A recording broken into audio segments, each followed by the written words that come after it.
Allez.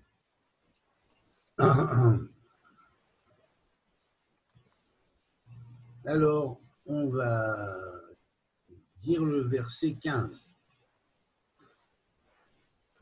Donc le 14, je le répète quand même, hein, les armées du ciel suivent les deux chevaux, sur deux chevaux blancs, vêtus de lin fin, blanc et pur. Donc, les armées du ciel suivent sur des chevaux blancs, vêtus de lin fin, pur et blanc. Alors,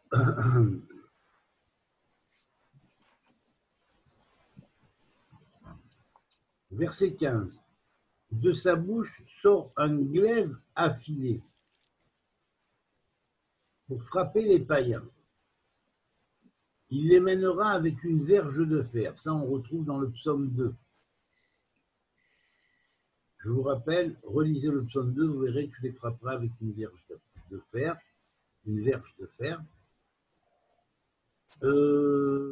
Il foulera la cuve du vin de l'ardente colère du Dieu Tout-Puissant. Donc ici, le degré, c'est 165,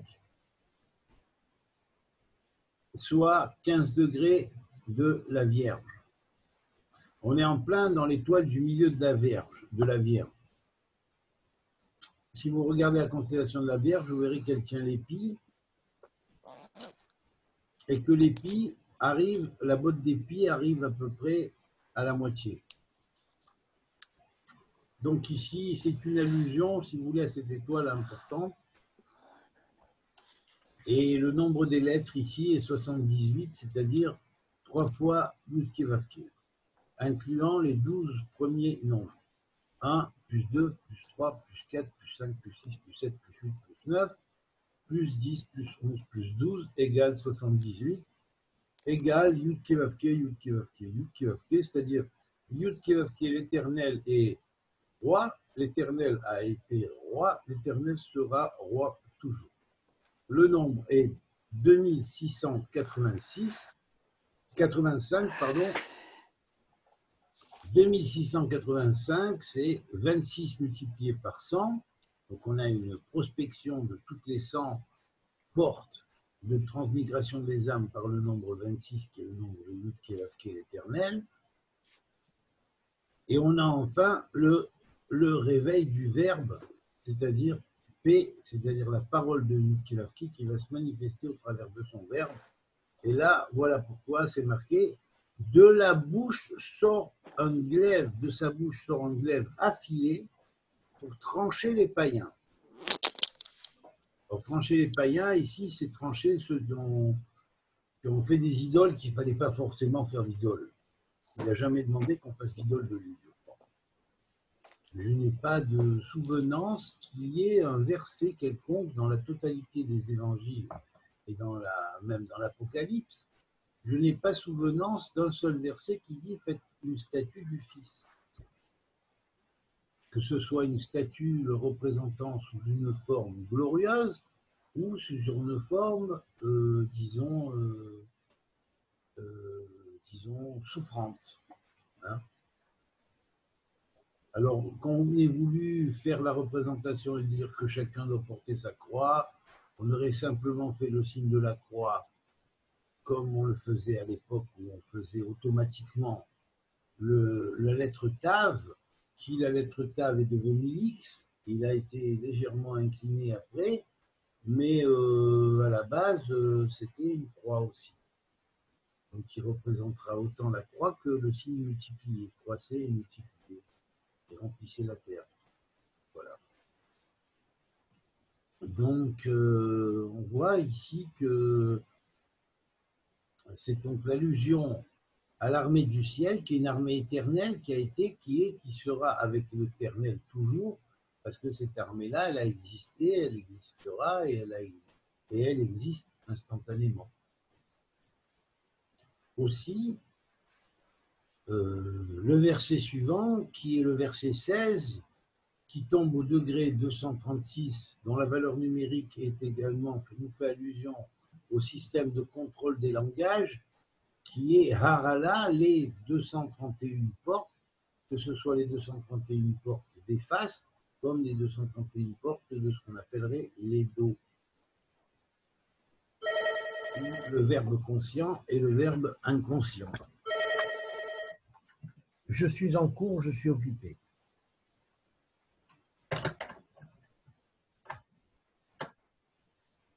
Voilà. Bon, alors.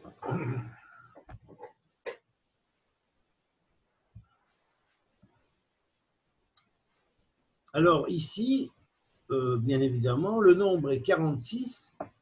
Pour dire quoi? Pour dire oui, jusque-là, vous étiez sous le biais des canaux qu'ont tressé les télépathes, qu'ont tressé les sorciers, qu'ont tressé les télépathes, les gens qui font la voyance, ceux qui font la nécromancie, et ainsi de suite. Hein, c'était ces canaux qui étaient les canaux de transfert, si on pourrait dire, qui entourent la Terre et l'astral qui entourent la Terre.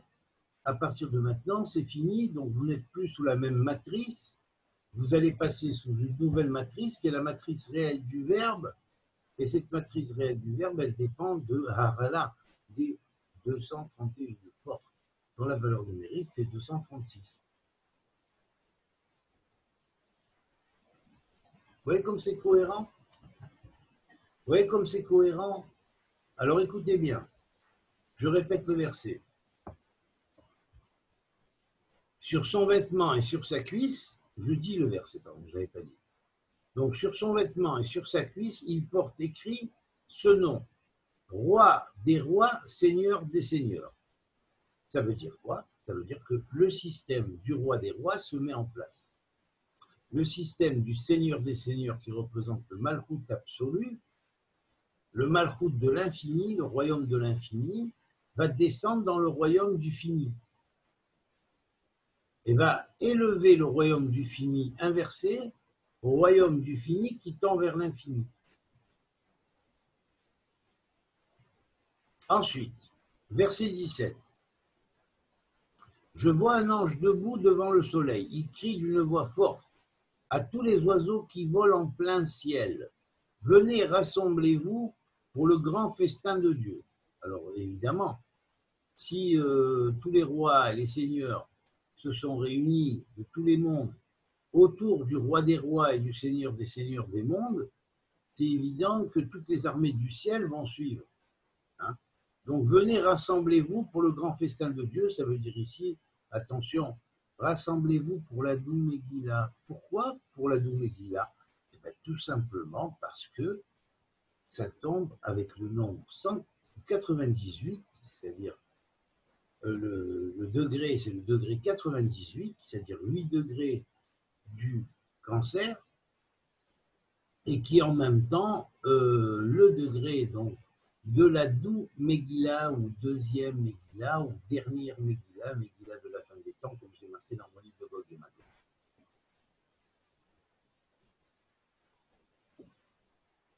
Qui a fait tant d'opposants. Alors qu'il disait déjà tant de vérités.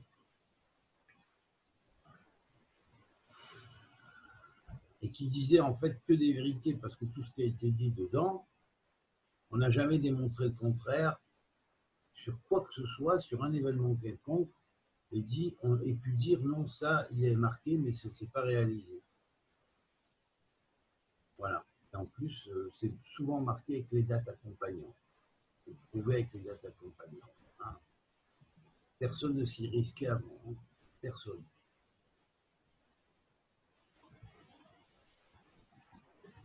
Et à ce moment-là, la situation géopolitique du monde, ni Bibi Netanyahou qui règne aujourd'hui ici en Israël, ni Trump qui règne aujourd'hui sur l'Amérique, ni Poutine qui règne sur la Russie, ni comment il s'appelle un quelconque, bon disons un quelconque président, ni la reine d'Angleterre, ni un autre ou une autre parmi les présidents et présidentes du monde, hein, il n'a pu prévoir les choses et dire que tout cela était arrivé dans cet ordre exactement. Parce que Nietzsche, Forstein, aucun d'eux n'a eu la prophétie de Jésus. C'est tout. Comme Dieu a accompli, parce que c'était une prophétie.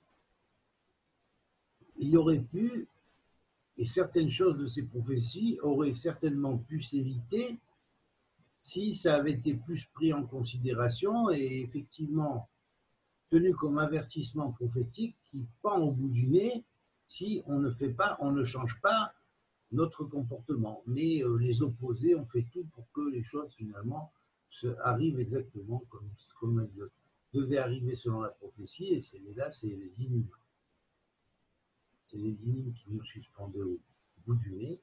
Ils ont tout fait pour que les dynimes, c'est-à-dire les décrets qui suspendaient au bout du nez à la fois de l'humanité et d'Israël, ou du judaïsme, se réalisent, malheureusement. Alors que moi-même, j'avais fait écrire dessus, j'avais été mentionné par celui qui m'a fait l'introduction.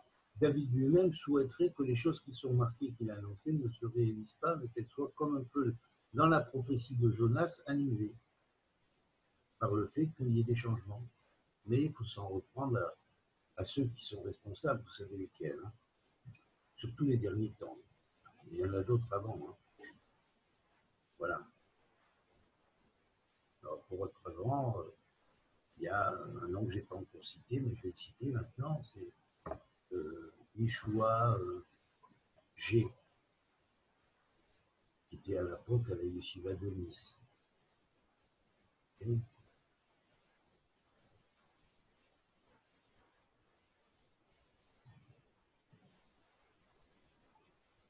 qui a imputé beaucoup de gens à aller dans son sens. Poussé beaucoup de gens à aller dans son sens.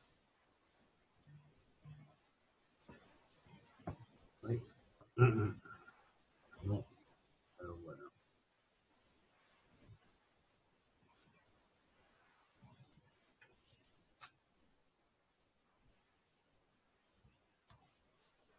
Alors les Moshéem, les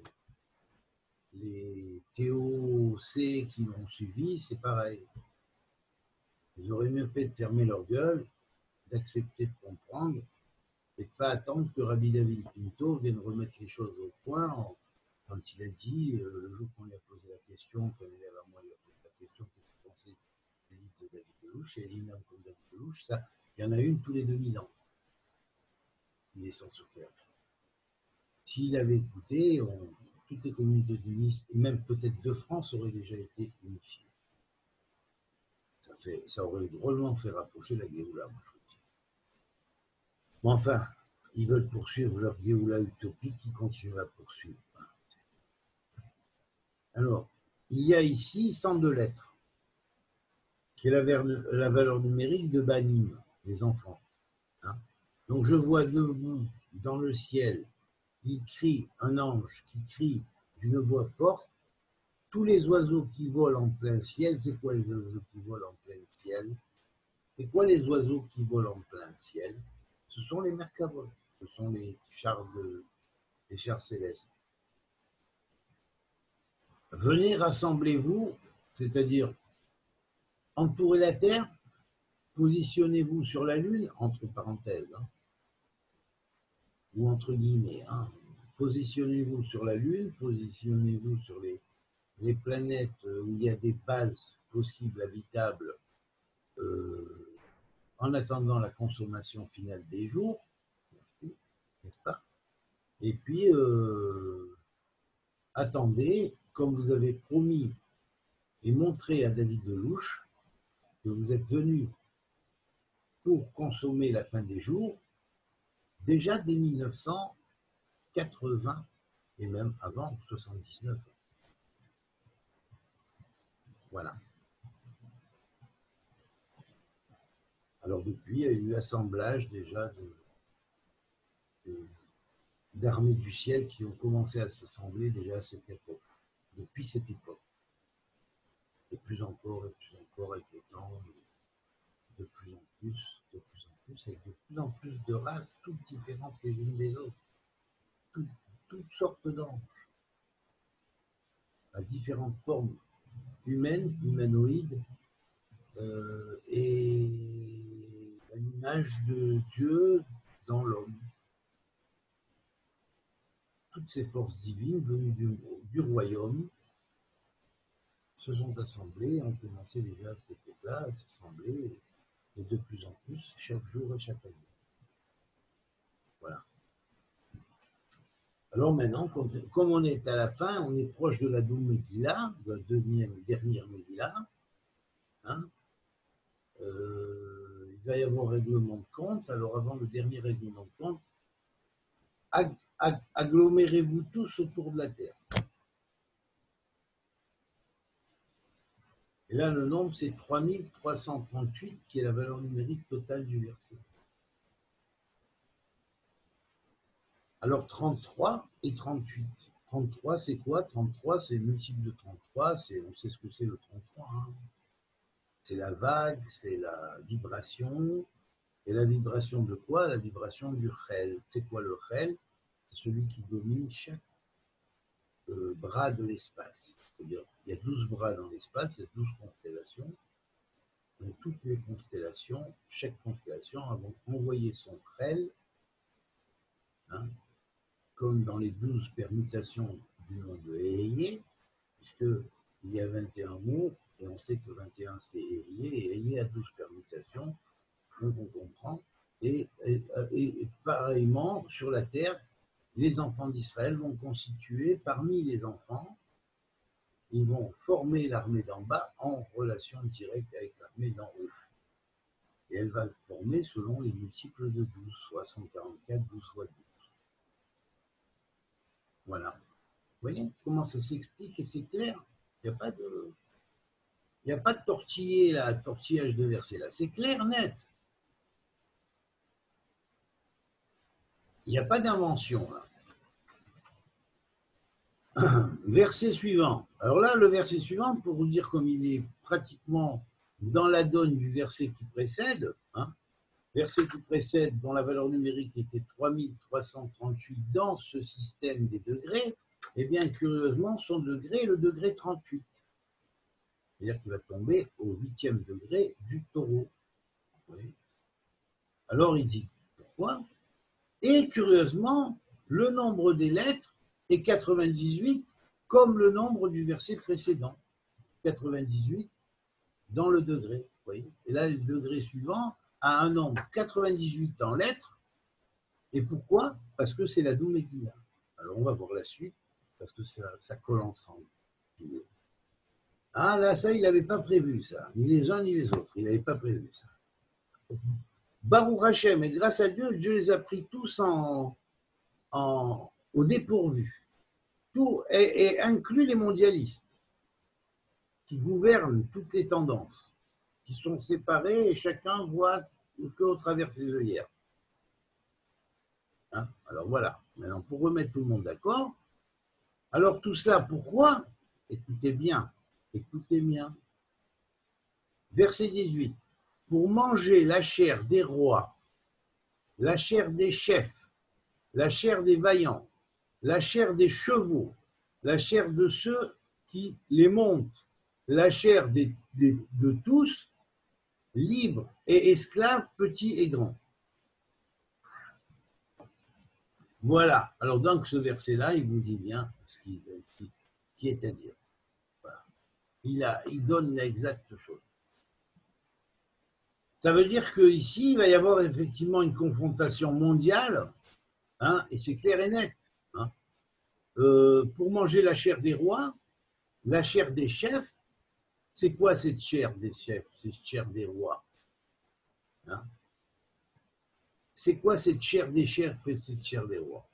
Ce sont les princes qui président aux chefs, les princes égrégoriels qui président aux chefs, qui président au roi, qui président à la chair des vaillants, qui préside aux vaillants, qui préside aux chevaux et à ceux qui les montent. C'est la chair de tous. C'est-à-dire tous les groupes séparés, les égrégores de tous les groupes séparés vont tous être consommés. la chair de tous, libre et esclave, petits et grands, de ceux qui sont à la fois libres et ceux qui sont esclaves. Pourquoi? Parce que ça veut dire, dans une guerre, tout le monde est dans le même sac.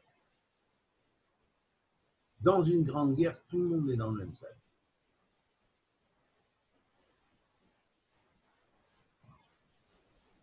Alors, ce qui va nous répondre à cette chose-là, c'est finalement, c'est le verset suivant, dont la valeur numérique est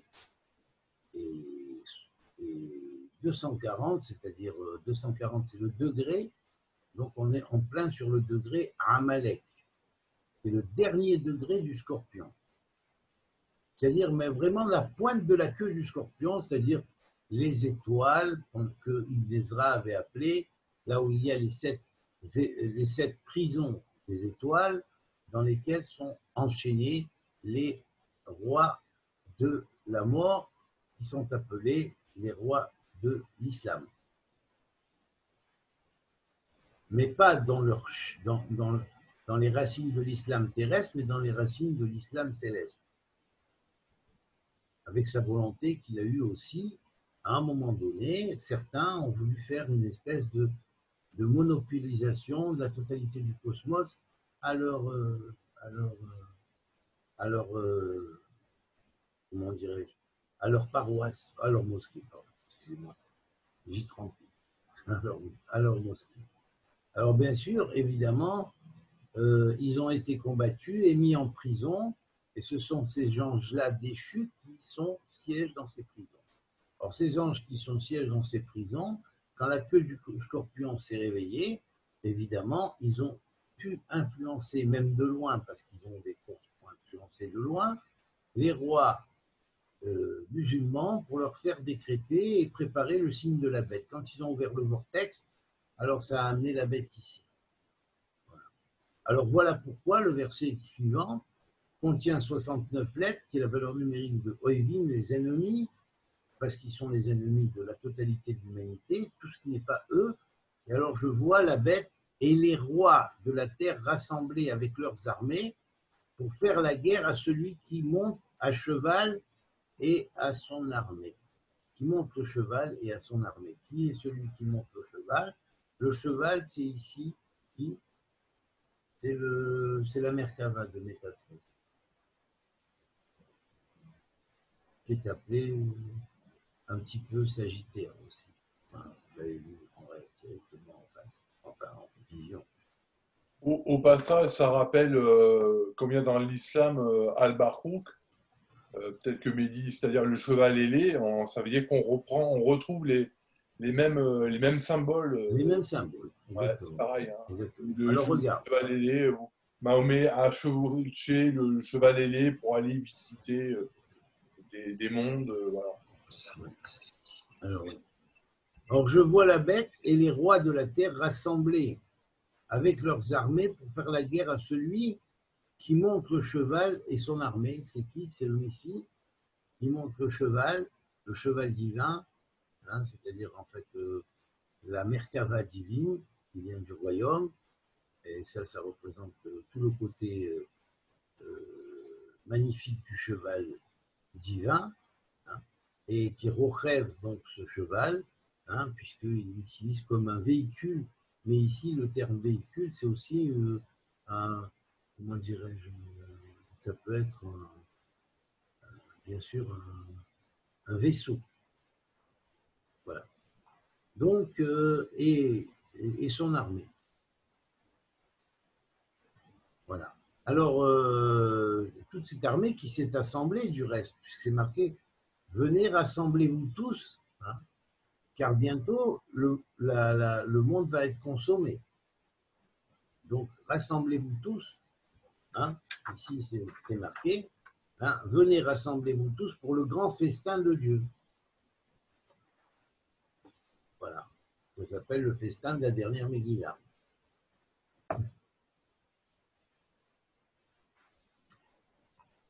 Verset 19, on a vu donc, on voit le verset 20 maintenant, très intéressant. Alors là, on ne peut plus intéressant le verset 20 par ses clés de nombre, alors c'est vraiment le sommet. Le sommet. Il y a 120 lettres. Pourquoi 120? Ça nous rappelle le nombre des permutations du nom de Elohim. Okay, ça nous rappelle les 120 attributs, leur correspondance, leur correspondant. Ça nous rappelle les fonctions liées à chacun de ces 120 attributs dans la création, comme dans la continuité de la création. Ça nous rappelle aussi également les 99 qui, parmi ces 120 attributs, sont passés et ont été donnés comme nom de Dieu dans le Coran, hein, qui sont émanés, la plupart, de ces 120 attributs. Eh bien oui, mais ça c'est la surprise que je vous réserve quand on va commencer à attaquer le Coran. Après l'Évangile, après ça, après quand j'aurai fini ça, on va commencer avec le Coran, on va prendre 3-4 sourates et on va les décortiquer numériquement. Et là, croyez-moi, il y a quelques imams qui vont aller se rhabiller avec leurs interprétations.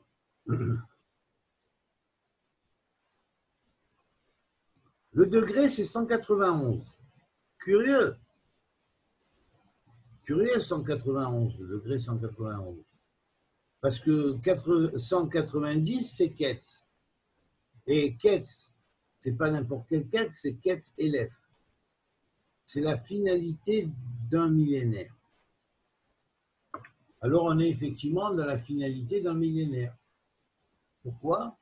Ben, un millénaire depuis l'an 33. Hein?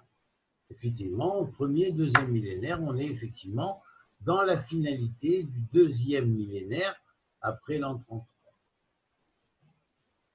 Donc, que va-t-il se passer dans cette année 2020 qui nous a réservé déjà et qui nous réservera encore beaucoup de surprises, hein, en tant qu'elle est 101 fois 20, j'ai déjà commenté ça avant, je ne vais pas le redire, hein, mais qui doit nous en réserver jusqu'à 2027, où les 144 000 seront réunis, puisque les 144 000 d'ici là seront réunis sur la Terre, hein, et donc jusqu'à 2033, il va y avoir une très drôle d'épuration dans tout le restant.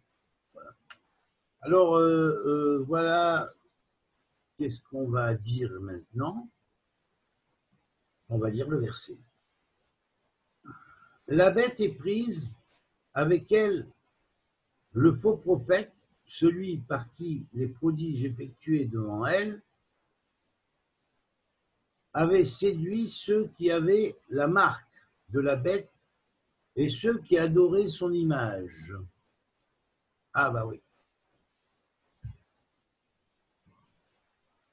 Ah ben oui.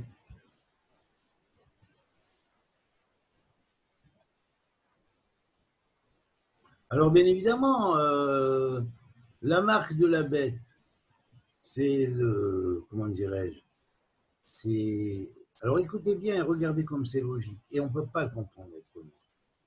Dès qu'on a la clé, on ne peut pas comprendre. Regardez comme c'est logique. Si la bête est bien le 666, l'Ariatollah Khomeini, c'est un 666. Il y a bien un deuxième 666, Shiotzim mi Vatican, ceux qui sortent du Vatican. Là aussi, c'est 666. Or là-bas, on a ordonné de faire une image à la bête. Parce que l'image qu'ils ont fait, ce n'est pas l'image de Jésus, c'est l'image de la bête. L'idolâtrie, Jésus n'a jamais demandé de la faire. Rabbi Yoshua n'a jamais demandé de la faire. C'est l'image de la bête. Aujourd'hui, c'est pourquoi le Vatican, aujourd'hui, prône adoptez les migrants, faites-les rentrer, mais de l'autre côté, ils adorent Lucifer. Et ils se prosternent devant Lucifer. Donc, ils adorent la bête.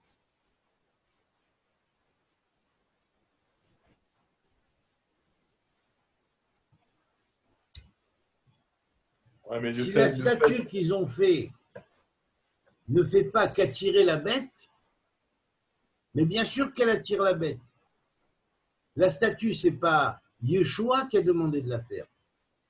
C'est l'Église quand elle a été influencée par le système de Simon le magicien, dans ses débuts déjà, et qu'elle a été trompée. Quel statut? Comment? Quel statut? Enfin, de quel statut tu parles? Au Vatican, il y a quel statut? Ah, C'était vraiment pas facile, difficile à comprendre, hein, des statuts. Je ne vois pas pourquoi tu poses la question. David, tu ne trouves pas qu'aussi Parce que tu suis. tu ne trouves pas qu'il se trompe par rapport à un autre problème qui, à mon avis, je ne sais pas si c'est luciférien, mais le problème des chrétiens, ils idolâtrent aussi un peu l'amour parce que Dieu est amour et ils n'ont rien compris. Ils pensent Non, mais attends. Le problème, c'est que l'amour, il est devenu. Je vous ai dit. L'amour, le problème de l'amour, c'est qu'il a été perverti. L'amour, c'est que le mot. Vous comprenez? Alors, comme je disais souvent, en rigolant des fois, hein, arrêtez de confondre aimez-vous les uns sur les autres avec les uns les autres. Et puis, si vraiment vous êtes incapable de vous aimer les uns les autres, alors au moins aimez-vous les uns sur les autres et c'est mieux que de faire la guerre déjà. Le problème, c'est qu'ils se mettent en danger parce que les chrétiens à l'heure actuelle sont moi j'étais un peu comme ça, des grands naïfs. Ils sont aussi naïfs, ils ne voient pas. Non, mais toi tu confonds les chrétiens avec les catholiques. Moi je parle des catholiques ici. Ben, moi je parle aussi des catholiques. Hein, Oui, non, mais les chrétiens, il y a beaucoup de chrétiens qui ne vénèrent pas les statues, qui ne portent même pas la croix sur eux, qui ont ça dans le sang, qui ont la conception chrétienne spirituelle. Et pour moi, ces gens-là, ce sont des réincarnations de chrétiens qui étaient à l'époque de Jésus et qui ont connu Yeshua et qui savaient qu'il n'a jamais demandé ça et ils avaient la conviction de ces choses-là. C'est tout. C'est ceux-là qui vont être réunis. Ceux-là et les petits qu'ils ont fait dans le même système, ainsi que les juifs qui étaient. Il ne faut pas oublier qu'ils étaient tous juifs à l'époque. Ouais. Donc les juifs et les premiers même chrétiens qui n'étaient pas juifs, mais qui se sont convertis à ce système-là, c'est eux qui vont être la base des 144 000. Non, je suis d'accord. Ça, de ce côté-là, je suis d'accord. Je dis juste que peut-être tu peux développer et leur dire des choses, c'est toi qui parles, hein, mais moi je dis qu'à part l'idolâtrie aussi, il y a l'idolâtrie, c'est le problème. Et effectivement, chez les catholiques, moi je viens d'une famille catholique, il y en a qui s'en foutent, il y en a qui aiment Dieu sincèrement, il y en a qui sont idolâtres avec Jésus, machin. Ce que je veux dire, c'est qu'il y a un rapport, comme Jésus aurait dit, Dieu est amour. Ils s'imaginent qu'ils ont le même amour que Dieu inconditionnel. Mais moi, j'arrête ça. Je n'ai pas l'amour inconditionnel. Je suis un humain avec l'image et ressemblance, mais je n'ai pas à rivaliser avec l'amour de Dieu, d'Hachem. Et ça, c'est le problème. Et ils sont naïfs. C'est-à-dire, ils parlent d'amour inconditionnel. Eh bien, je vais te dire, demande-leur par amour inconditionnel de donner leur fille, par exemple, en mariage à un arabe ou à un juif. Et tu verras que là, ils vont plus avoir l'amour inconditionnel. Tout, c'est ça. Moi, si ça David, marche pas, demande-leur leur chemise. Et tu verras qu'ils n'ont pas l'amour inconditionnel. Moi, David, si je peux pas. Oui, attends, excuse-moi, je te donne tout de suite la parole après-midi. Excuse-moi. Ou alors demande-leur qui te payent ton loyer puisqu'ils ont des moyens. Et toi, tu les as pas. C'est ça, avoir l'amour inconditionnel. Alors, arrêtez de jongler avec des mots que vous ne connaissez même pas, vous ne respectez même pas, et commencez par respecter le minimum. Déjà. Et puis après, on verra. Et vous avancerez au fur et à mesure. Voilà. Que la Banque du Vatican remette les milliards de dollars qu'ils ont volés à l'humanité et puis surtout à l'Afrique. Exactement. L'Afrique pourrait repartir économiquement s'il serait libre de tous ces pourris-là. Des milliards qu'ils ont volés. Exactement. Et les esclaves qu'ils ont fait au nom de l'Église. Alors c'est tout. Ouais. Je ne dis pas il faut qu'ils payent parce qu'ils ont fait ça. Je dis non. qui répare afin qu'il ne paye pas. Qui répare afin qu'il ne paye pas. Voilà, c'est tout. Puisqu'on leur a donné l'oubli, s'ils l'ont fait dans les vies antérieures, c'est pas grave. Dieu les pardonne s'il leur a donné l'oubli. Mais il leur a donné aussi la possibilité de réparer dans cette vie, réparer dans cette vie. Ne restez pas les yeux fermés, parce que sinon, on va vous les ouvrir les yeux. Et là, vous allez commencer à comprendre votre douleur bientôt. Oui, Mehdi. Oui, David, si je peux me permettre, parce qu'en Jean, chapitre 4, verset 22, il est dit, vous adorez ce que vous ne connaissez pas, et nous adorons ce que nous connaissons, car le salut vient des Juifs. Mais ça veut dire que nos frères chrétiens, ils sont aveugles ou ils le jettent à la poubelle. En fait, je ne comprends pas. Ils le jettent à la poubelle. C'est écrit noir sur blanc. C'est écrit noir sur blanc. Absolument. Il y a des tas de choses écrites noir sur blanc. Oui, oui. Mais ça n'empêchera pas Soral de dire oui, pour moi, le Christ n'était pas juif, pour moi, c'était un arien, il devait avoir les yeux bleus, enfin bref. Il se montre sa théorie comme il veut. N'importe quoi. Il se dit à la droite. Et donc, pour la droite, on fait mieux, hein, franchement. Voilà, bon, tu as raison, Mehdi, c'est vrai. Alors, je relis, la bête est prise et avec elle le faux prophète, celui qui parlait prodiges effectués devant elle, devant la société, donc, avait séduit ceux qui avaient la marque de la bête et ceux qui adoraient son image. Tous les deux sont jetés vivants dans l'étang de feu où brûle le soufre. Alors ici, l'étang de feu, c'est ce qu'on appelle Nehar Dinor, hein, c'est-à-dire Agamaesh, ici c'est l'étang de feu, mais on l'appelle aussi Nahar Dinor. Nahar Dinor, c'est-à-dire le fleuve de feu. Nahar Dinor, c'est le halo galactique qui entoure la galaxie. Donc on comprend que quelque part, ce halo galactique qui entoure la galaxie, peut-être ils vont les jeter dans le trou noir, tout simplement. Voilà. Qui est proche de l'halo.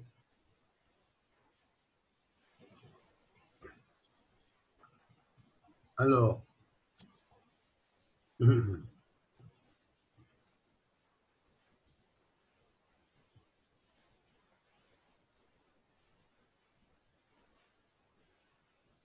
donc, je répète encore une fois, tous les deux sont jetés vivants dans l'étang de feu où brille le soufre. Ce que je vais faire, je vais regarder, puisque c'est le nombre des lettres est 120, je vais regarder dans les 120 permutations du nom de Elohim, quelle est la permutation qui est liée au degré 191. On va voir quel est l'attribut qui peut faire justice. Une seconde. Alors, 181, 300.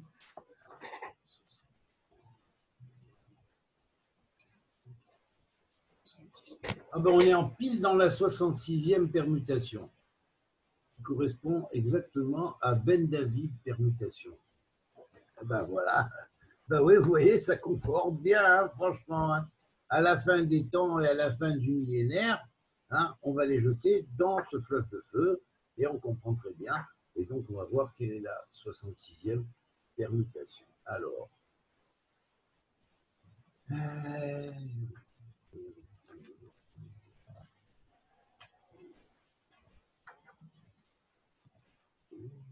c'est comme ça. Voilà, j'y tombe pile dessus. Alors, 66e permutation.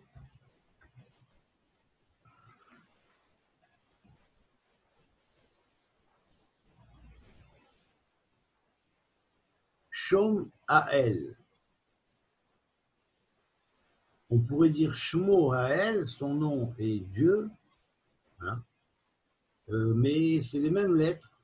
Donc, il s'appelle, écoutez bien, hein, Hi Malé, Hey Malé, le E rempli, c'est effectivement un hé rempli, c'est un hé rempli qui vient d'Atsilut. Hein. Meler Tsevaot, Dieu des armées. Alors là, on ne peut mieux. On ne peut mieux. Voilà. Ça, c'est un. Alors, ensuite, c'est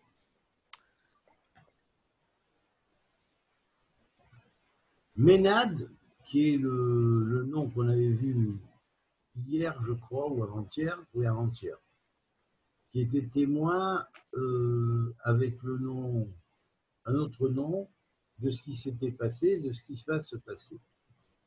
Hein, qui était le premier ange annonciateur et le deuxième nom, l'ange servant annonciateur. Il y a la voix qui a dit « Venez, ô malheur à Babylone la grande ». Ouais. Ensuite, c'est Yizalton, qui est un ange qui est lié au nom de Yizal, hein, qui unit aussi les cerveaux d'en haut, supérieur, intérieur et extérieur, au cerveau d'en bas, supérieur, intérieur et extérieur, et donc qui va donner à l'armée d'en bas la connexion avec les cerveaux d'en haut par rapport à pour se connecter avec l'armée d'en haut. Donc ça va être l'armée des enfants de la lumière contre les enfants des ténèbres. Donc ils vont s'allier à l'armée d'en haut. Et c'est aussi Galtsura même. Alors le Galtsura même, c'est la force de l'onde forme, hein, de la lettre même qui est la base de la matrice, qui va être changée pour y placer les clauses et les normes correspondant à la matrice du roi de Dieu des armées du royaume. Alors, Galtsura Samer, il va se relier avec le Galtsura Samer. On sait que le Samer est le même, se ressemble dans la forme, dans la chourite, dans l'hébreu carré, mais curieusement, même et Samer forment à la fois le mot mas, le mot sam, comme deux fonctions. Mas, c'est aussi le joug qu'on appellerait l'impôt, mais Sam, c'est la racine de Samaël, l'ange de la mort. Bon, donc, on va punir l'ange de la mort par cette fonction-là, et c'est la fonction qui va punir l'ange de la mort et transformer son Sam, c'est-à-dire son venin, son poison, en un mode de guérison par une espèce d'homéopathie alchimique transmise par le Créateur. Et on va y arriver à ça. Alors, Ma'arechet Kochavim Missoupé, la notion de tous les groupes d'étoiles qui sont sous la dépendance de la lettre P qui est liée au verbe, hein, tous les genres d'étoiles qu'on appelle les étoiles logoïques, hein, les étoiles qui répandent le logos et les paroles du logos de monde en monde, de système solaire en système solaire, on pourrait dire les étoiles messianiques à la base. Hein. Donc elles vont transmettre fonction, ainsi que la lettre bête, hein, parmi les lettres du Shem Membet. Parmi les lettres du nom en 42 lettres, il y a une lettre bête, hein, qui est dans le 4e nom, le nom qui est lié à la création des étoiles et de la Lune, hein, de la Lune et des étoiles, qui est dans le nom en 42 lettres. Voilà. Alors donc c'est celui-là qui va être aussi, cette fonction-là, qui va être liée donc à Hei Malé, Oé rempli, Meler Tsevaot, Dieu des armées.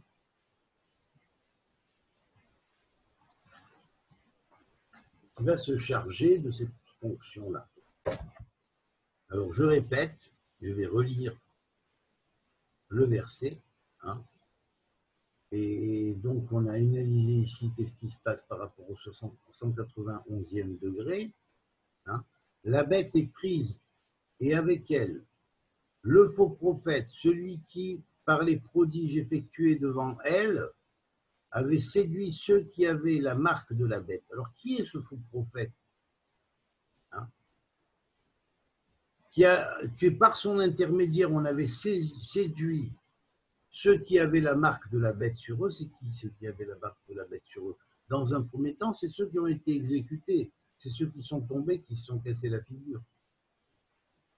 C'est toutes les sociétés confirmées qui ont vendu leur part à d'autres qui les ont achetés, qui sont les dix rois. Hein? Mais il faut savoir qu'ici, c'est ce faux prophète qui avait la marque de la bête, c'est qui? C'est l'Ayatollah Khomeini, qui s'est dit en tant que prince mollah de l'histoire de l'islam, qui s'est dit celui qui va rétablir les choses comme aux origines, et qui a pris donc et qui a été séduit, c'est tous les autres rois du monde qui ont capitulé avec ça, et qui eux ont érigé la statue et fait l'image de la bête au travers de ce qu'on sait qui n'aurait jamais dû exister au Vatican depuis très longtemps. Voilà. C'est d'abord la France aussi, c'est d'abord la France. C'est aussi la France, mais bien sûr. On l'a hébergé. Absolument. C'est la France, et c'est pour ça. C'est pour ça que la France paye le plus cher. Aussi. Ouais, on a des retours. Ils auront mis Macron aussi au pouvoir pour ça. Ils auront mis Macron au pouvoir, qui est un des plus tortionnaires parmi les Macron, il se fait appeler mon frère par les pires, entre guillemets, intégristes. Ils sont là, mon frère, Macron. Machin. Mais bien sûr. Alors que Macron, il s'en tamponne de l'islam. Pour lui, c'est un moyen. Bien sûr qu'il s'en tamponne. Et bien sûr qu'il s'en tamponne. Mais regarde ce qu'il fait subir à son peuple. Hein? Son peuple qui s'est fait séduire par l'islam. Regarde Soral, combien il a de bonhommes derrière lui. Regarde Dieudonné, combien il a de bonhommes derrière lui. Et pourquoi? Il a ces millions. Ces millions de vues. Pourquoi? Parce que les gens sont, à la base, il y a beaucoup d'islamistes qui sont derrière eux et qui cautionnent, et il y a beaucoup de gens qui se laissent avoir par le nombre aussi, par la séduction. On leur a raconté des histoires depuis 1900. Et de toute façon, quand on parle de prostituées, il y a une chose simple à voir, c'est que surtout Dieudonné utilise beaucoup certains jeunes beurs comme clients. Hein. C'est eux qui achètent ces mugs, ces t-shirts chaud ananas et compagnie. Hein. Absolument. Et que si tu leur tournes le dos, il perd son affaire. Il a fondé son empire sur, entre guillemets, l'islamisme. Hein. Absolument. Et là, pour s'en sortir, chaud. Encore Soral peut-être, mais Dieudonné, je ne vois pas comment il peut s'en sortir. C'est vrai. C'est mon avis. C'est l'analyse que je fais. Hein. Bon. Absolument. Alors maintenant, on est au degré 177, avec 61 lettres dans le verset et 10 mots. Alors, verset 21, le reste est tué par le glaive qui sort de la bouche de celui qui monte le cheval. Tous les oiseaux se saisissent de leur chair. Alors les oiseaux qui se saisissent de leur chair, ils ne se saisissent pas de leur chair, ils se saisissent de leur char, ça, c'est-à-dire les égrégores qui les manipulent.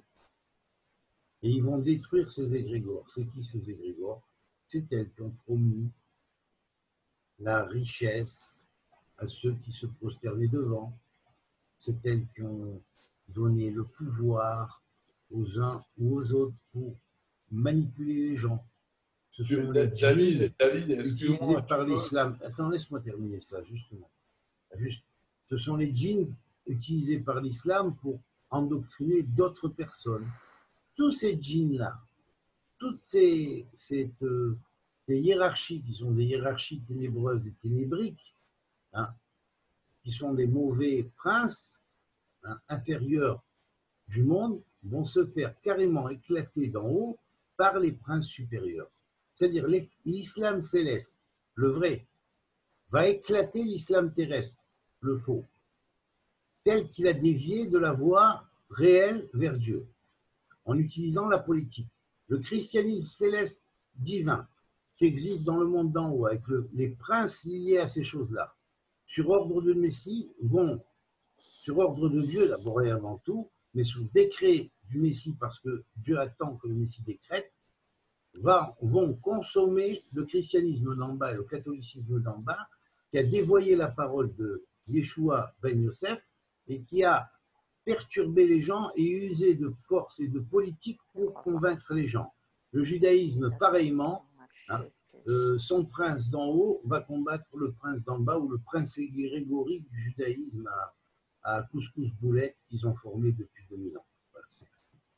Est-ce que j'écoute ce que tu dis? Je voulais juste te demander. Et pareillement pour tous les peuples. Oui, oui. Est-ce que tu peux définir en quelques mots comment ta vision de ce que c'est qu'une égrégore? Parce que peut-être, moi j'ai une idée, je connais la définition, mais... Alors une égrégore est un dieu, une forme de dieu qui est abstraite, hein, qui est construit par les membres d'un groupe, les membres d'une société, on pourrait dire d'un groupement d'individus qui s'associent, qui sont d'accord plus ou moins sur certains principes pour se réunir entre eux, pour étudier quelque chose de précis ou pour prêcher quelque chose de précis.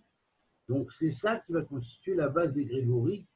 Elle est constituée en fonction des psychons ou des unités mentales psychiques que chacun met et investit dans le groupe, et l'entité qui va naître de cette chose-là va devenir la base de l'égrégore. Mais il faut savoir que cette égrégore, elle va après susciter la venue d'un dieu correspondant qui appartient à la vie, qui va dominer l'égrégore.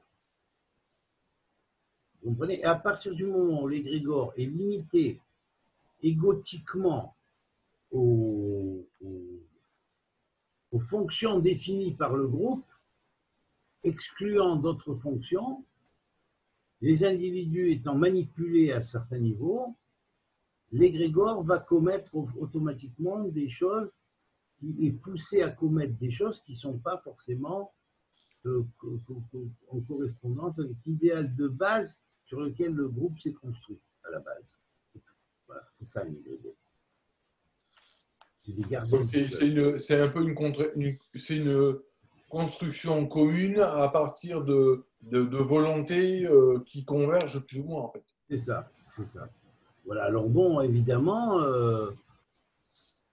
il existe un christianisme méta-égrégoriel, si on pourrait dire. Hein. Il n'y a plus d'égrégore qui gère, c'est le vrai christianisme traditionnel.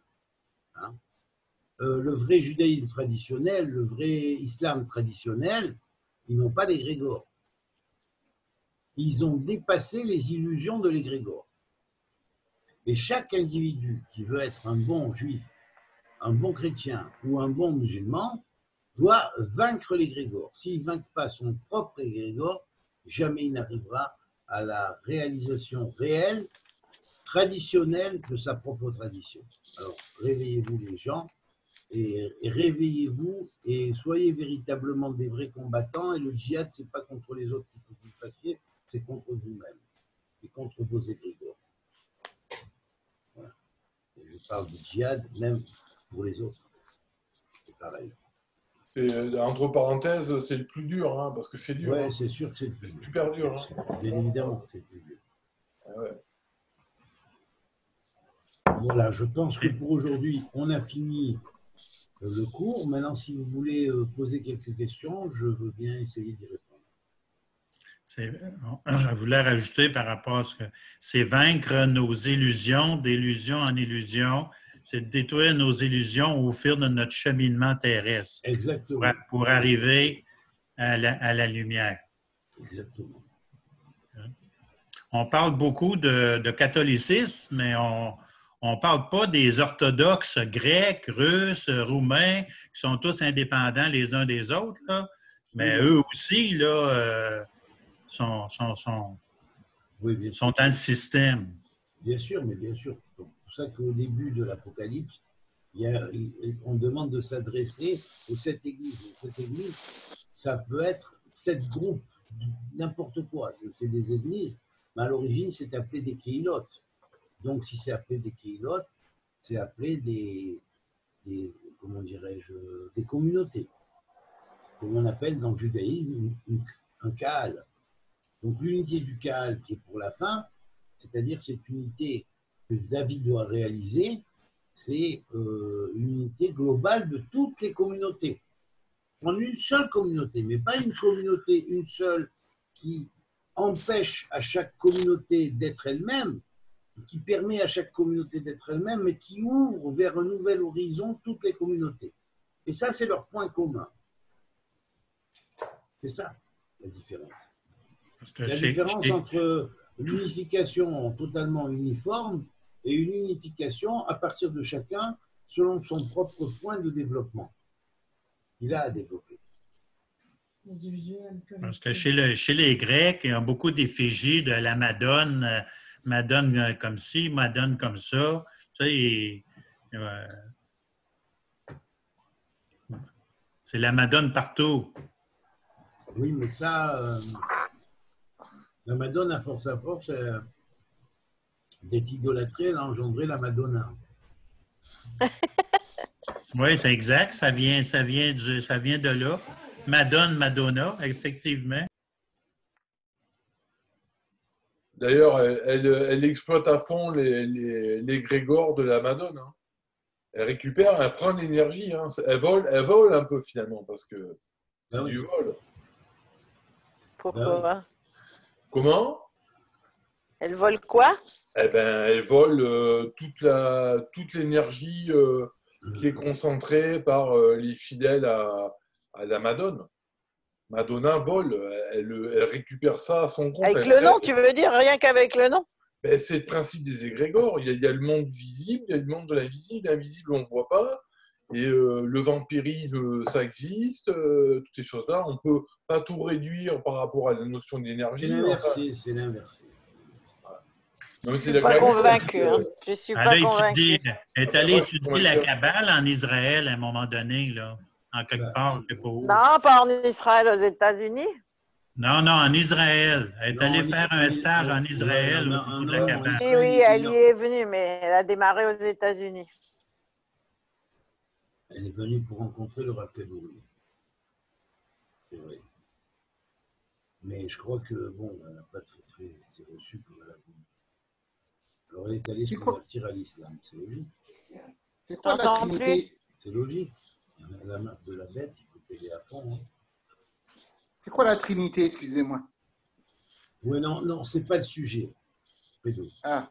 Vois les autres cours, j'en ai parlé. Regarde les autres cours, on en parle. Je peux dire une métaphore? Oui. Non. Il y a un catholique qui écrit des livres, il s'appelle Joël Duez. Il m'a dit, voilà, alors le père, il faut prendre l'exemple d'une bougie. Le père, c'est la bougie, le fils, c'est la mèche, et le Saint-Esprit, c'est la flamme. Comme la Shekhina, quoi.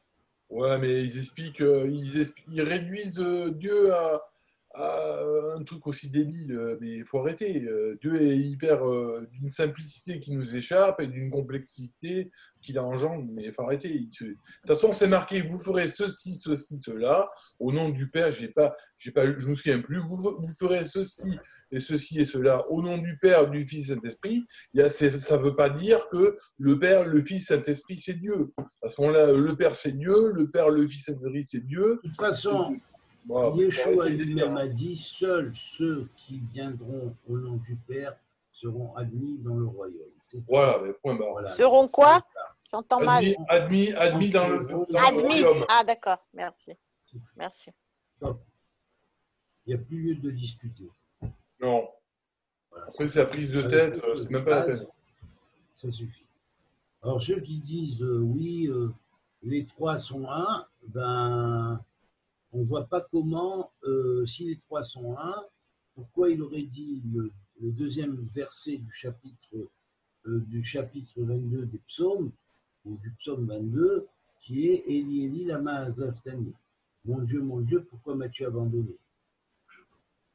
On ne comprend pas. Personnellement, j'ai une astuce qui marche bien et ça va aller Alors, allez vous faire, qu'ils aillent se faire voir avec leur démagogie du bourrage de crâne en disant que celui qui n'accepte pas la Trinité, qui ne comprend pas la Trinité, comme ils la comprennent, hein, ils ne seront pas, partie de toute façon, il y a un truc très simple. Il y a un truc très simple par rapport au christianisme qui met tout le monde d'accord, à mon avis. C'est que quand on prie, quand on est chrétien, on prie. On dit, donc, tu pries qui? Ah, ben, je prie Jésus. Alors, quand tu es en train de prier, donc, tu fais une image de Dieu. C'est interdit de faire une image. C'est l'Ancien Testament. Point barre. Après, il n'y a rien à dire. Après, s'ils ont envie de prier en imaginant Madonna ou Jésus, ou ils font n'importe quelle image, il y en a plein de pantoufles, n'importe quoi, c'est leur problème. Hein. De toute façon, ils savent très bien au fond d'eux-mêmes que ça tient sur rien. C'est tout. De toute façon, il n'y a rien à dire, à mon avis. Sinon, je m'excuse, j'ai une question là, ça me chagrine. C'est quand tu décomposes un mot là, lettre par lettre. Oui. Ça fait une première ligne. Admettons, Adam, ça fait. Alors, Aleph, tu mets Aled, Lamed, fait. Oui. Mais tu peux continuer combien de fois comme ça pour que ça reste intéressant? À 10 fois? Oui, tu peux y aller jusqu'à même 4, 5, 6 fois. 4, 5, 6 fois? Ah bon? Oui. J'ai déjà fait comment dirais-je, l'épreuve. Des fois, il y a des nouvelles lettres qui apparaissent à la 3e fois. Il y a des nouvelles lettres qui apparaissent encore à la 4e fois. Ah, quand même? Ah ouais, dis donc. Non, en général, on tient compte de 1, ce qu'on appellerait le simple. Le simple, c'est quand tu prends par exemple Adam, tu appelles Adam. Donc, tu le milouï, Aleph, la même, Aleph Dalet, même. Donc ça, c'est le milouï. Maintenant, tu as le milouï du milouï. Le milouï, c'est le remplissage de chacune des lettres du Aleph, Lamed, même. Donc le Aleph, Aleph, Lamed, même, Dalet, P, He, hein, He, et ainsi de suite. Voilà, tu comprends? Donc ça fait un mot, le milouï du milouï. Mais on va même des fois jusqu'au milouï du milouï du milouï. En général, une centaine de lettres, ça pour un mot. Ah ouais. Non, pas une centaine de lettres. Moins, 50. Ah ouais. Bon. 42, un peu plus, 50. Ah ouais. Et là, tu trouves comment des autres mots? Oui, tu trouves d'autres mots. Ah bon? Tu trouves des lettres nouvelles qui apparaissent. Des lettres nouvelles? Ah oui? Oui, ben oui. Dans les nouvelles lettres qui sont apparues par le premier milouï, tu vas trouver des lettres qui sont au deuxième milouï qui n'apparaissaient pas au premier milouï. Oui, bien sûr, mais qui appartiennent à l'alphabet. Oui. En général, jusqu'au troisième milouï, tu peux trouver encore. Non, mais ça devient. Après, ça devient n'importe quoi si on va jusqu'au 10e. Non, ça ne devient pas n'importe quoi. C'est tout même 10 établi, mais oui, mais bien sûr. Même 10 fois. 10 fois, ça ne sert à rien. Voilà, c'est ça. Ouais. 3 fois, ça te donne déjà toutes les clés. D'accord, ouais, c'est bon. Et c'est logique. Milouï, ça veut dire remplissage. Remplissage, c'est-à-dire quand la chose est malée, remplie. Elle est complète. Alors après, tu as malé, démalé, rempli de rempli. Le remplissage du remplissage, c'est-à-dire chaque chose qui est remplie dans le remplissage, et qui fait partie du remplissage rempli, va être elle-même remplie. Donc ça veut dire, ça s'appellera malé de malé ou milouï de milouï. Remplissage de remplissage. En général, avec 3 fois, ça suffit. Milouï des milouï, c'est tout. C'est comme un bouton de fleur qui s'ouvre. On voit les pétales. On voit toutes les pétales à partir de la 3e fois. Ah. Hier,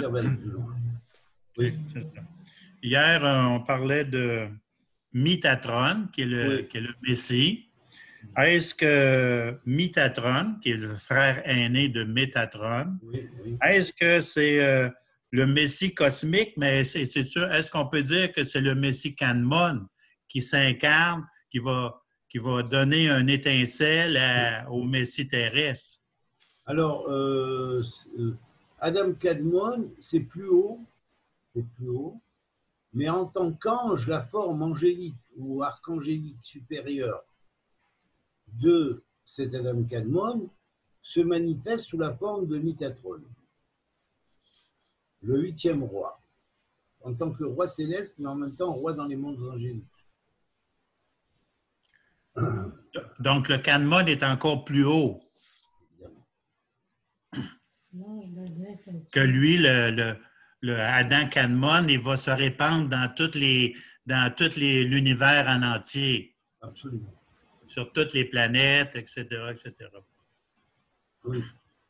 Quand on va au cimetière, il faut faire attention à quelle tombe on embrasse. Est-ce qu'on prend une étincelle de la tombe en question, de la personne en question? Mais Fredo, c'est pas lié au cours qu'on fait là. Ah oui, je sais. Non, mais je sais, mais c'est pas une discussion à bâton rompu. On discute sur ce qui est lié au cours qu'on fait. Ouais. D'accord. Okay. Hier, on a parlé de Métatron, c'est pourquoi Richard en a parlé. Mais c'est pas une discussion en bâton libre. Oui, Mehdi. Ouvre ton micro. Oui, David. Ouais. Moi, en fait, juste, je voulais revenir par rapport à hier, par rapport à Gaza. Quand je t'avais dit que Sharon, il avait quitté Gaza en 2004. Mais est-ce que c'est par rapport à un moment donné, en 1200, Gaza, c'était sous la souveraineté des Philistins, du royaume de Philistie, où ça n'a rien à voir?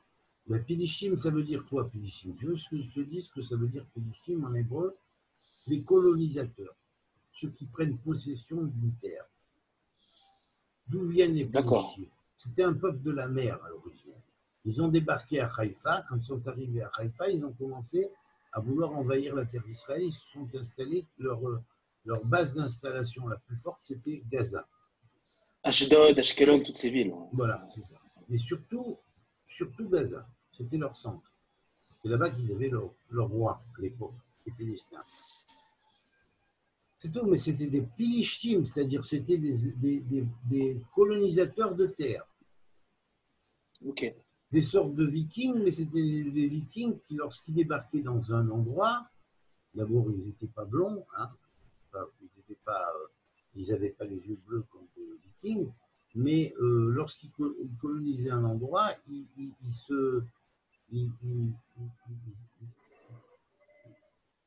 s'adhéraient à la terre qu'ils avaient colonisée. C'est un peuple des mers. Ils pillaient, ils volaient, et puis après, ils arrivaient au point où ils voulaient aboutir, là, ils s'installaient. Okay. J'ai déjà lu à propos des Philistins, donc, dans l'ancienne Égypte, que dans l'ancienne Égypte. Oui, palestinien, c'est, pardon, excuse-moi, je termine la réponse à midi. Palestinien, finalement, c'est colonisateur. Alors, effectivement, quand les Romains ont détruit le deuxième temple, ils ont appelé les bourgades environnantes arabes pour donner nom à la terre. Il y avait peut-être des Philistins restants. Ils leur ont dit appelez Palestine. Milachon par le langage de Philistin. Aujourd'hui, Palestine, ils écrivent avec un samer, mais en réalité, c'est avec un shin, un sin. Un shin ou un sin. C'est la même lettre. C'est tout. Ok, merci. Merci, David. De rien. Ce que je voulais dire, c'est que j'ai déjà lu que dans l'ancienne Égypte, lorsqu'il y avait des cérémonies, en tout cas des orgies, il y avait des enfants qui naissaient de ces orgies-là. L'Égypte les expulsait et ça a formé le peuple des Philistins. C'était des bâtards, des cérémonies en Égypte. Je ne sais pas si c'est authentique ou pas, là, mais j'ai déjà lu ça, que la base des des Philistins, c'était des bâtards de ces cérémonies-là égyptiennes. Possible.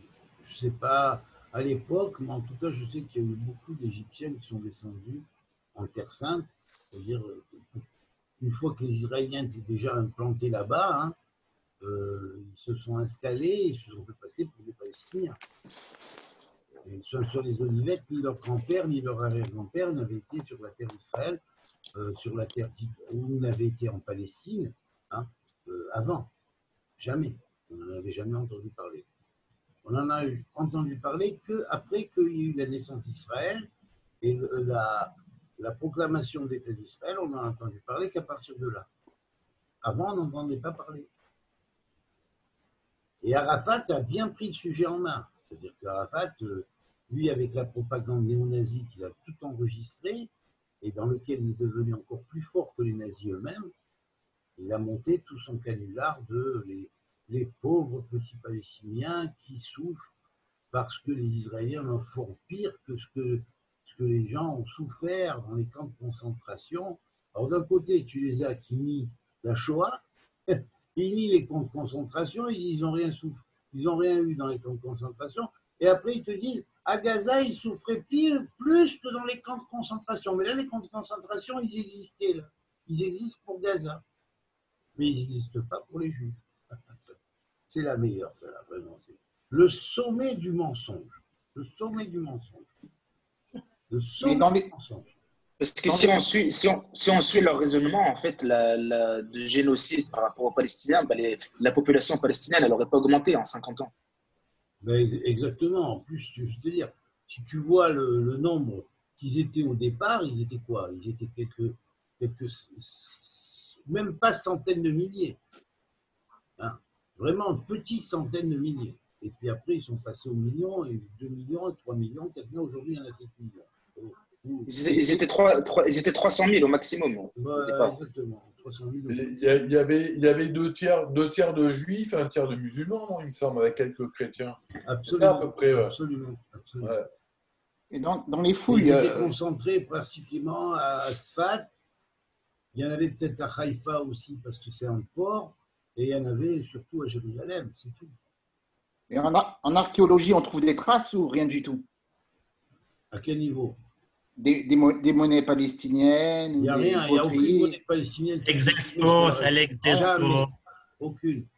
Sous le temple, par contre, sous la mosquée de Omar et Al-Aqsa, par contre, on trouve les soubassements du temple.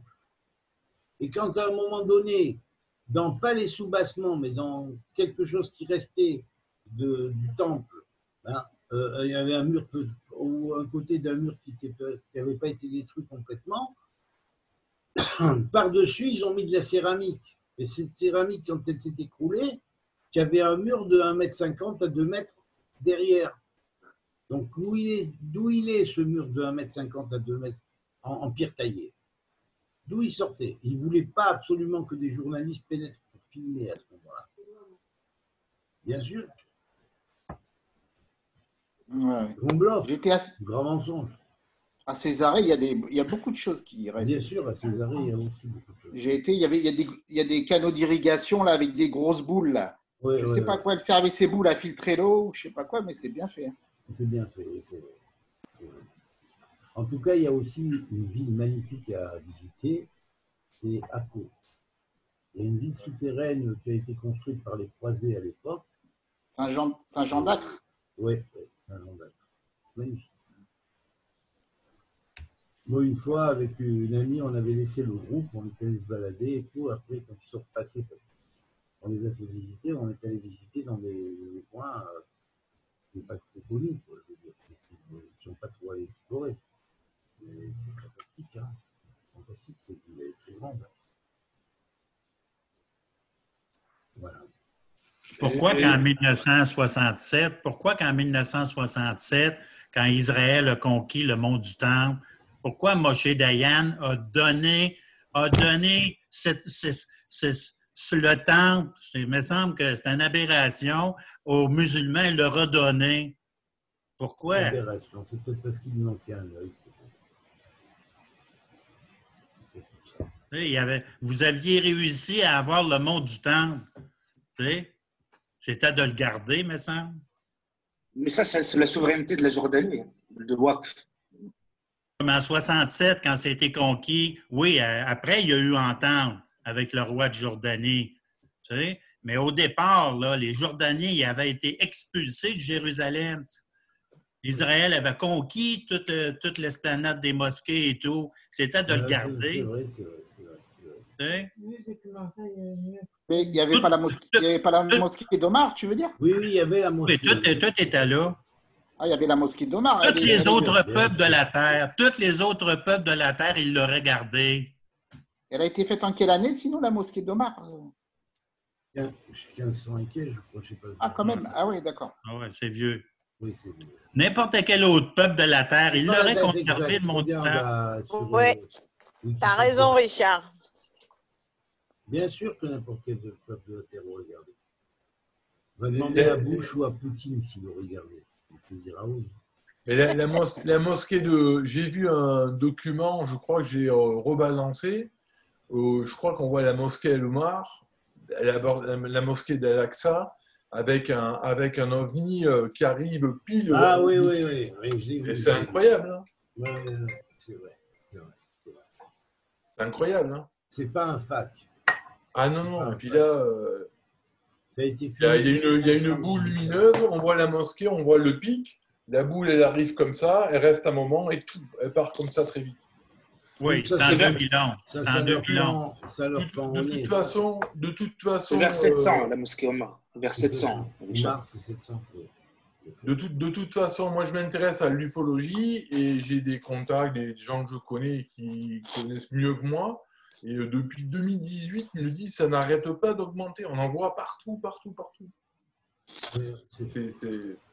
C'est des armées d'anges, des choses comme ça. Il peut y avoir aussi d'autres forces négatives, mais surtout des anges. La vidéo que tu as postée, c'est date de 2011. Depuis 5 ça date de quoi, pardon? 2011. Oui, je crois, oui, exact. Mais en tout cas, ce qui est sûr, c'est que des ovnis, il y en a de plus en plus. Tous les ufologues le disent, ils comptent, il y en a qui comptent, qui font des stats. Depuis 2018, ça monte en flèche. Il y en aura de plus en plus. Comme au Brésil, il y a 2 semaines, ça ressemble beaucoup à ce que tu as vu, les images de 2011. Ces points lumineux-là qui même tu le dis, dans Gog et Magog, tu le dis que ça va s'accélérer. Mais évidemment. Et même ça peut être intéressant de dire dans des 2020, vidéos. on en sera sûr. Pratiquement toute l'humanité saura que ça existe.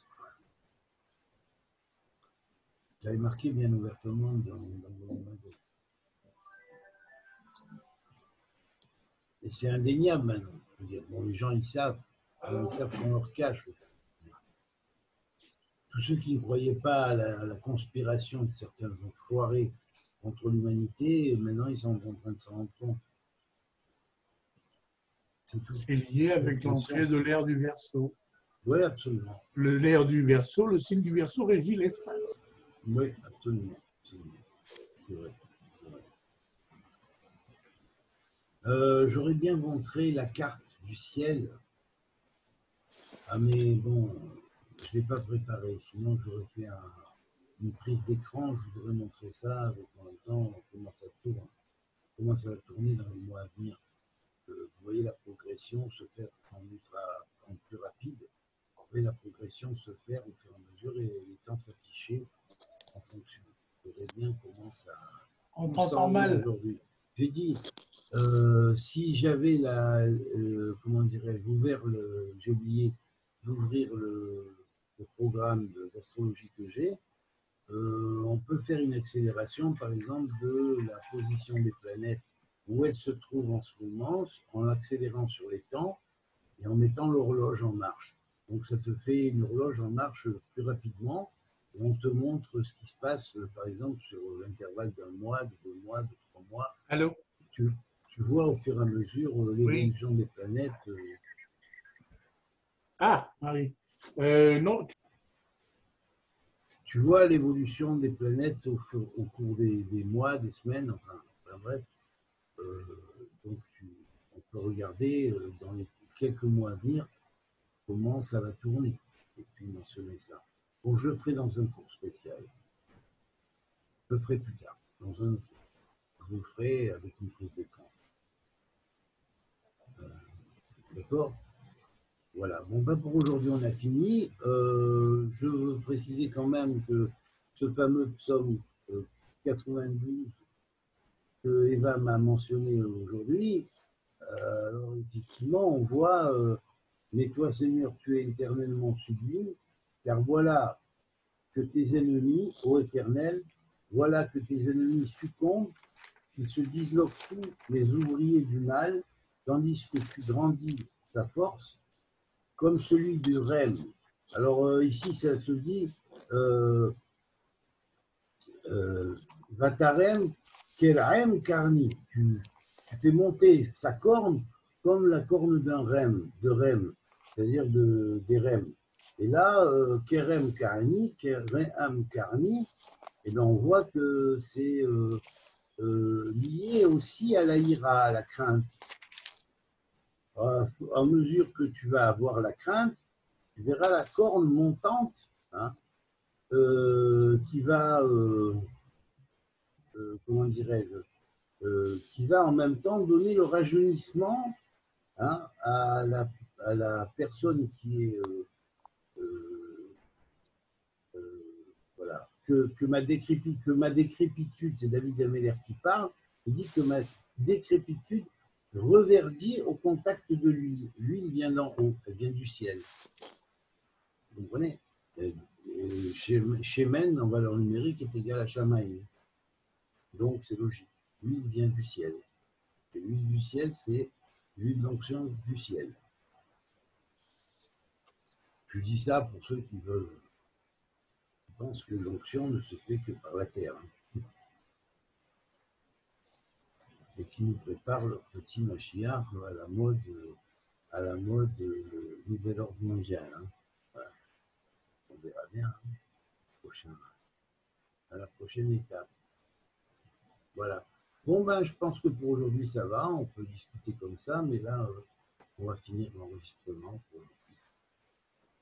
Vous avez d'autres questions? Moi, il y a une question intéressante que vous avez.